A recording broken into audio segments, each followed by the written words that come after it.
Hello friends, मैं आपका दोस्त आर के सिंह और आप देख रहे हैं आर के सिंह एकेडमी।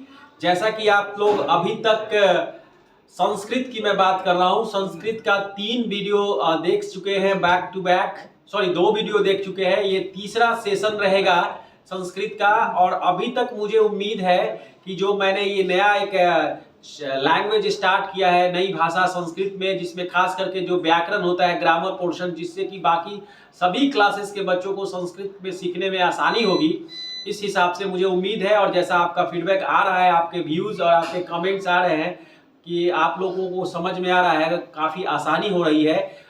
फिर भी मैं चाहूँगा कि और भी नेक्स्ट पोर्शन, नेक्स्ट वीडियो में आप जो देखना चाहेंगे, सीखना चाहेंगे, ज़रूर मुझे कमेंट करें और अपने और भी फ्रेंड्स को शेयर करें, उनको सब्सक्राइब करने के लिए कहेंगे तो वो भी सीख पाएंगे घर बैठे, उनको संस्कृत की जानकारी। क्योंकि बहुत सारे ऐसा होता है कि बहुत सारे बच्चों को साइंस मैथ्स के टीचर्स इजीली अवेलेबल हो जाते हैं, बट संस्कृत जो है आसानी से समझा करके अवेलेबल कराना बड़ा डिफिकल्ट हो जाता है, चैलेंजिंग हो जाता है। तो चलिए आज हम लोग नया चीज सर के द्वारा सीखेंगे। आज है सर बताएंगे, जैसा कि आप टेंस पढ़ते हैं इंग्लिश में, सेम है यहाँ पर जो वर्तमान टेंस जो है, मतलब प्रेजेंट टेंस, पास्ट टेंस, जो फ्यूचर टेंस है, वो संस्कृत में लट लकार, लिट लकार एंड लोट लकार काफी इंपॉर्टेंट है। यानी जो बच्चे टेंस जानते हैं इंग्लिश में और हिंदी में भी, उसके अकॉर्डिंगली संस्कृत में, उस संस्कृत भाषा में आप सीखेंगे।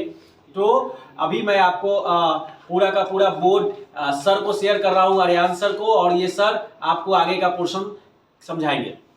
तो आज हम लोग धातु रूप का फंक्शन देखेंगे। सबसे पहले किस तरीके संस्कृत का जो सभी लकारों का धातु रूप है उसका किस तरीके से फंक्शन होता है, क्या उसका जनरल टर्म है, और किस तरीके से जैसे पट का होता है, गज का होता है, उसमें क्या क्या लगा के हम लोग उसको सभी लकारों में बना सकते हैं, ये देखेंगे। तो सबसे पहले लट लकार का मैं देखते हूँ। जैसे लट लकार का मैंने बताया था, वर्तमान का प्रेजेंट टेंस होता है, वर्तमान का लट लकार का होता है। तो लट लकार में क्या होता है, प्रथम पुरुष एक वचन में ती होता है, फिर त होता है, फिर अंति होता है। मध्यम पुरुष में सी होता है, अ होता है और थ होता है, और उत्तम पुरुष में आमी होता है, आवा होता है और आम होता है। तो अगर मान लीजिए मुझे पट का बनाना है, पट धातु रूप का बनाना है, तो हम लोग यहाँ पे क्या रखेंगे, सेम चीज लिखेंगे, बस पट लिखेंगे और उसके साथ ती लगा देंगे तो पटती हो जाएगा। उसी तरीके से यहाँ पे पट लिखेंगे और लास्ट में थ लगा देंगे। ये लास्ट का फंक्शन ग्रुप है, जिससे आप सभी प्रथम पुरुष, मध्यम पुरुष और इससे पूरा धातु रूप बनेगा। यही है, इससे बाहर कुछ नहीं होता, जिससे आप पूरा इसको याद करके पूरा सारा धातु रूप याद कर सकते हैं। पट का, गम का, गज का, ये ठीक है। जैसे पटसी, यहाँ पे पट के साथ सी लगा दोगे तो पटसी हो जाएगा, पट के साथ थ लगा दोगे तो पठत हो जाएगा, पट के साथ ये थ लगा दोगे तो फिर पठत हो जाएगा, पट के साथ आमी लगा दोगे तो पठामी हो जाएगा, और पट के साथ आवा लगा दोगे तो पठावा हो जाएगा, पट के साथ आमा लगा दोगे तो पठामा हो जाएगा। इस तरीके से आपका बन के निकल गया। ये बन के जो आ गया, इसी तरीके से आप पट का, गम का, जितना भी होता है धातु रूप सबका निकाल सकते हो। अब लंग लकार का देखते हैं। ये था लिट लकार का जो वर्तमान में, इसी का सबसे ज्यादा यूज होता है। सबसे ज्यादा यूज किसका, तो सबसे ज्यादा लट लकार का यूज होता है। लट लकार का यूज सबसे ज्यादा होता है वर्तमान काल का, ठीक है। प्रेजेंट टेंस का सबसे ज्यादा यूज होता है, ठीक है। जैसे इसका ही सबसे ज्यादा आपको सेंटेंस में, वाक्य में, अनुवाद में यूज सबसे ज्यादा जिसका दिखेगा वो ये है, ठीक है। दूसरा देखते हैं लंग लकार, देखते हैं जिसको बोलते हैं भूतकाल। लंग लकार क्या है, भूतकाल, पास्ट टेंस।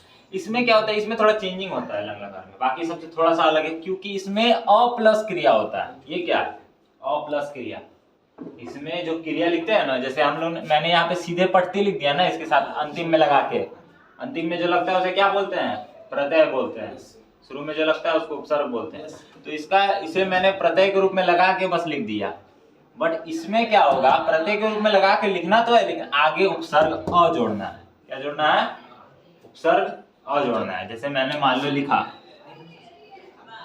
एक मैंने लिखा पठत, तो ये क्या है, ये अंतिम में लगा है तो ये प्रत्यय होगा, और ये उपसर्ग होगा, ठीक है। उपसर्ग और प्रत्यय ऐसा अक्षर होता है, उपसर्ग ऐसा होता है जो आगे लग के उस शब्द को एक दूसरा आयाम, उस शब्द का जो आयाम है वो बदल देता है, उसका मीनिंग चेंज कर देता है। ठीक है, तो ये चीज था। तो यहाँ पे क्या होता है, अ प्लस क्रिया होता है। ये इसमें थोड़ा डिफरेंट है कि अ प्लस क्रिया हो, जो क्रिया रहेगा उसमें अ जरूर लगाओगे। जैसे एग्जाम्पल में या अब त है, क्या है, त है, तो पट का पठत तो बनाओगे, लेकिन आगे क्या लगाओगे, तो अपठत हो जाएगा। समझ आया? ताम है, पठताम तो लिखोगे और उसमें आगे अ लगा दोगे, अपठताम। पठन, उसके आगे क्या लगा दोगे, अ लगा दोगे, अपठन। कोई दिक्कत? ठ तो लिखोगे,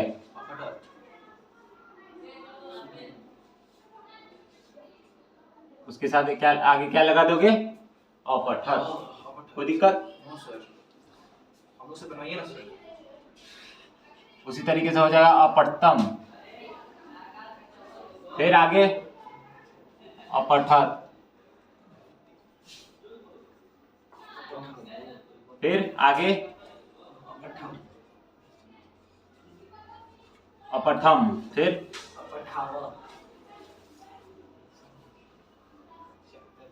फिर अपठाम। इस तरीके से विसर्ग नहीं लगेगा अपठाम में। इस तरीके से आपका ये तैयार हो गया लंग लकार का। ठीक है, लिट लकार का देखो आप। लिट लकार में क्या होता है, लंग लकार का समझ में आया? इसमें एक चेंज होता है, इसमें अ लगता है आगे उपसर्ग के रूप में। अब देखो लिट लकार का, लिट लकार होता है भविष्यत काल। क्या है? अगर मैं इसका हिंदी का बात करूं, हिंदी भी समझ लो, जैसे अपठत है, अपठत का हिंदी क्या होता है, पहले इसका समझ लेते हैं। पठती का हिंदी क्या होता है? पढ़ना। यहाँ पठत मतलब दो आदमी का पढ़ना, दो आदमी। ठीक है, तो उसी तरीके से यहाँ पे पढ़ना था, तो यहाँ पे क्या होगा, यहाँ पे लंग लग नहीं, अपठत में होगा। अपठत का होता है भूतकाल में, यानी पढ़ता था। क्या होगा? पढ़ता था, अब नहीं पढ़ता, यानी अपठत मतलब पढ़ता था, ये चीज है। अगर लिट लकार की बात करें तो यहाँ क्या होता है, हाँ बिल्कुल सही है, पढ़ने वाला है, जो आगे फ्यूचर में होने वाला है। जैसे शयति, शयत, शयंती, बस इसमें क्या होता है, सब चीज सेम रहता है, सब चीज लिट लकार के साथ ही रहेगा, लेकिन उसमें आगे क्या लग जाएगा, श लग जाएगा, ये आगे ऐड हो जाएगा। ठीक है, बस ये इसमें चेंज होता है। जैसे पट का बनाना है तो पठिष्यति,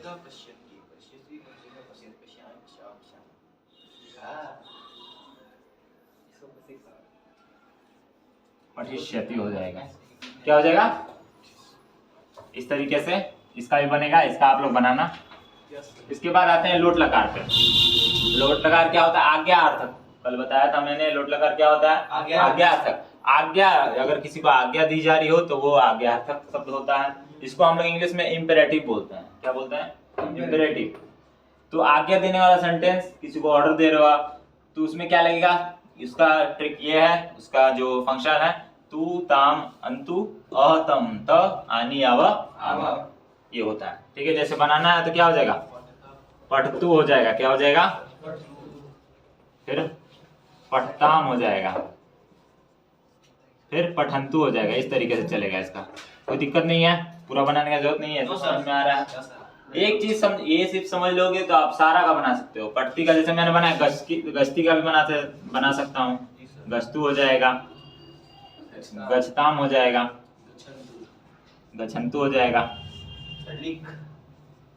हाँ लिख का भी हो जाएगा, लिख का भी सेम केस, सबका जिस तरीके का होता है सबका बना सकते हो, ये बस याद करने पर। आगे देखते हैं विधिलिंग। विधिलिंग क्या है? चाहिए के अर्थ में होता है, जिसको ऑप्टेटिव बोलते हैं। हम लोग को जो चीज चाहिए ऑप्टेटिव उसको बोलते हैं, जो कि बहुत ही बेसिक नीड है, नेसेसिटी से कनेक्टेड रहता है। उसमें क्या लगता है, एत, एताम, एयु, एतम, एत, एयम, एवा, एमा। इसमें इसका विधिलिंग जो है बेसिक रूप से भूतकाल का ही चीज है, लेकिन इसमें क्या रहता है, अ लगा रहता है ना, इसमें एत लगा रहता है। क्या लगा रहता है आगे? ये लगा रहता है, ए। क्या लगा रहता है? ए। बाकी सबसे सेम चीज है। इसका अगर बनाना हो तो कैसे बनाएंगे? इसका बनाना हो तो ऐसे बनेगा, पठेत। क्या बनेगा इसका? पठेत, पठेताम, पठेयु।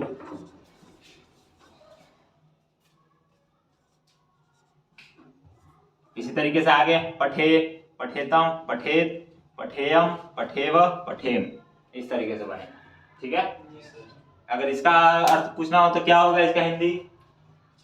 चाहिए के अर्थ में, यानी उसे पढ़ना चाहिए। तो पढ़ना चाहिए का जो होगा वो क्या होगा? पठेत। पढ़ना चाहिए का अर्थ क्या होगा?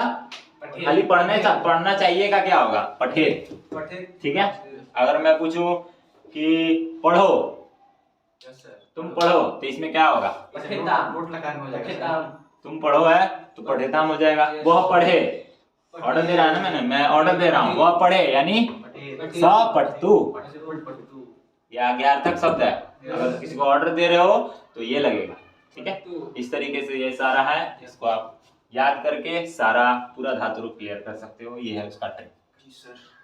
ओके, कौन लंग का है, कौन लेट का है, कौन लोट का और कौन विधिलिंग। चलो देखते हैं। जैसे ट्रांसलेशन में उसका यूज, जैसे वह पढ़ता है, क्या है? वह पढ़ता है, स पढ़ती। तो यहाँ पे जो पढ़ती लगा है क्या चीज का? लट का है, वर्तमान का। वह पढ़ता है, समझ में आ ही रहा है सेंटेंस क्या है? वर्तमान है तो उसमें क्या लगा है? स पढ़ती लगा है कि नहीं? वह पढ़ता था, ये कौन सा लकार है? लंग लकार, पास्ट टेंस, भूतकाल। तो क्या इसका दो तरीके से बनता है? स पढ़ती अस्मा या स अपठत, या तो स पढ़ती। वे दोनों पढ़ते हैं, वे दोनों पढ़ते हैं। अभी आएगा, चिंता क्यों करते हो? आगे सारा लिखा है मैंने। वे दोनों पढ़ते हो तो सेम चीज रहेगा, बस पढ़ते का ती त हो जाएगा, त हो जाएगा, पढ़ता हो जाएगा। असल के बाद क्या होगा? तो पठत हो जाएगा, तो पढ़ता हो जाएगा। ठीक है, वह पढ़ता था, तो उसका दो तरीके से बनता है, स पढ़ती अस्मा लिखो या फिर स अपठत लिखो। ठीक है, तीसरा है वह पढ़ेगा, ये कौन सा लकार है? लीडी लकार, भविष्यत काल। वह पढ़ेगा तो क्या हो जाएगा? स पठिष्यति। क्या हो जाएगा? स पठिष्यति। वह पढ़े, ये कौन सा रूप है? लोट लकार, आज्ञा दे रहा है, वह पढ़े, होता है ना। तो स क्या हो जाएगा? पढ़तु हो जाएगा। ठीक है, स क्या हो जाएगा? पढ़तु हो जाएगा। उसे पढ़ना चाहिए, ये कौन सा है? चाहिए के अर्थ में विधिलिंग, क्या हो जाएगा? स पठेत हो जाएगा। यहाँ तक ये एग्जाम्पल खत्म हो गया। अब आगे देखो, तुम दोनों पढ़ोगे, पढ़ोगे है। ठीक है, पढ़ोगे मतलब फ्यूचर टेंस, लेट लकार, क्या हो जाएगा? युवाम पठिष्यथ। मैं पढ़ता हूँ, लट लकार है, अहम पठामी। ठीक है, यहाँ पे आते हैं, वे दोनों पढ़ेंगे, क्या है? फ्यूचर टेंस, लेट लकार, क्या होगा? तो पठिष्यथ। वे लोग पढ़ेंगे, वे लोग पढ़ेंगे, तो वे लोग का क्या होता है? ते होता है, और लास्ट में क्या लगता है? पठिष्यन्ति, पठिष्यन्ति हो जाएगा। तुम पढ़ोगे, हम तुम्हारे बारे में बात किया है, तुम पठिष्यसि, यसी। ठीक है, तुम पढ़ते हो, यानी तुम पढ़ते हो, तो क्या हो जाएगा? तुम पठसी, तुम पठसी, पढ़ते हो। अभी भविष्य की नहीं बात की, वर्तमान की बात करें, तुम पढ़ते हो या तुम पढ़ते हो, वही। ठीक है, वे लोग पढ़ते हैं तो ते पठन्ति। इस तरीके से सारा ये एग्जाम्पल था, और यही आपका एग्जाम्पल है किसमें किसको सेट किया जाता है। इस तरीके से सारा धातु रूप खत्म हुआ। समझ आया? जी सर। बता दो, ऑर्डर ले लो यार।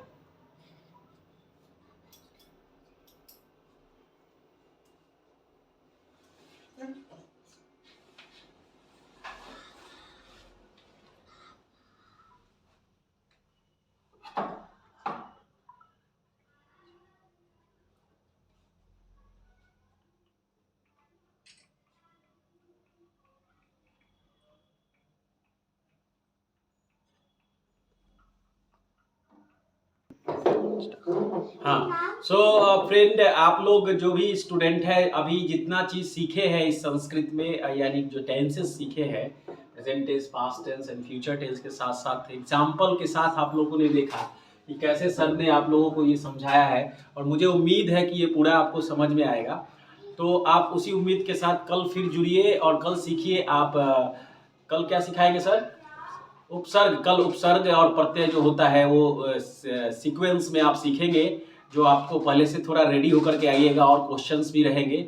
और मैंने पहले भी कहा था कि इस तरह से प्रैक्टिस सेट्स रहेंगे, जिससे कि आपको आने वाले एग्जामिनेशन में मदद मिलेगी। तो इस उम्मीद के साथ फिर कल आप जुड़ेंगे। So thank you and have a nice day.